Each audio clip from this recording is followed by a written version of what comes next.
I have a question for you. I need an answer. I need the truth. So you're really going to leave? Is that your final decision?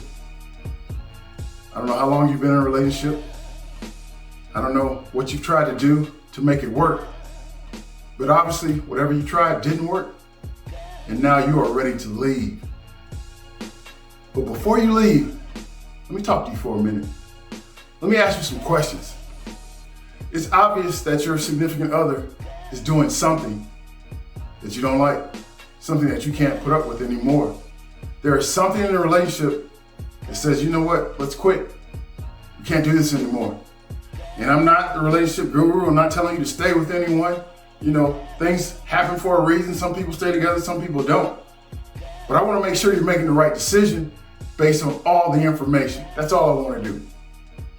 So back to what I was saying, something isn't going right.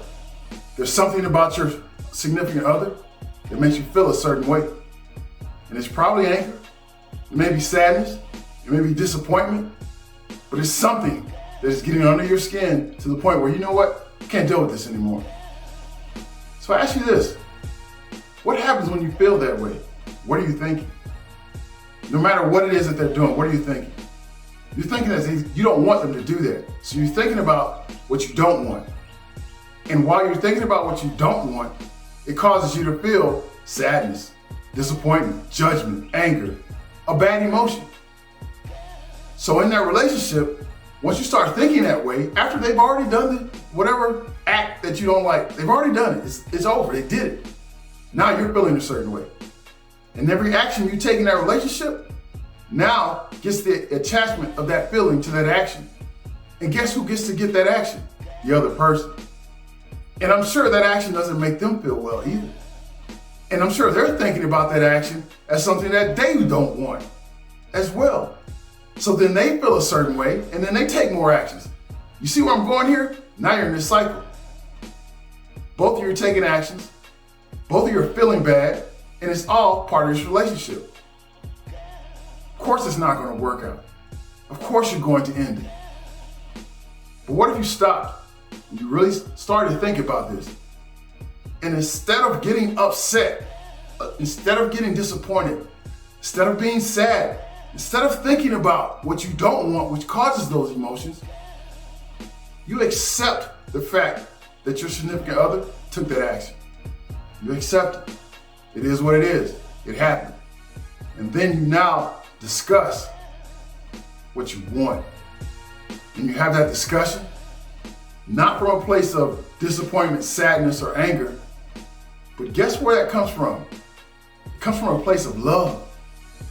Because you've made the commitment that you want to be with this person. So now you are going to prove that commitment by accepting them as they are and then explaining the things that you want. That gives them the opportunity to actually fulfill that. Now, maybe they won't do that. Maybe they won't do exactly what you want. You know what? Maybe they'll just get close. Because I'll say this, none of us are perfect. If you're looking for the perfect person, you're going to be looking your entire life. And those people that left someone and found someone better, that next person wasn't perfect. Guess what you did? You learned to accept where they weren't perfect. You accepted the fact that they're not a great communicator. You accepted the fact that they don't show a lot of romance. You accepted that because of all the other great things that they have. And it may have been the opposite thing that the other person was doing. Don't get it twisted. You're not going to find perfection. It's not out there, and it shouldn't be. This life is about us being creative. And you finding someone and you molding a relationship to be what you want it to be, what you need it to be. That's beautiful. But that takes creativity because each one of us is coming into the relationship with something that's not perfect. It is what it is. So back to what I'm saying, I want you to think about this cycle that you guys have been in. And I want someone to break it and start to think about what it is that they want. So you accept the person, you accept the action, then you move to, well, what do I want? And you have that discussion. You give them a chance to reply and to act towards that. See what happens. What I think will happen, you'll get a different result. It's Drew's Reminders. Have a great day.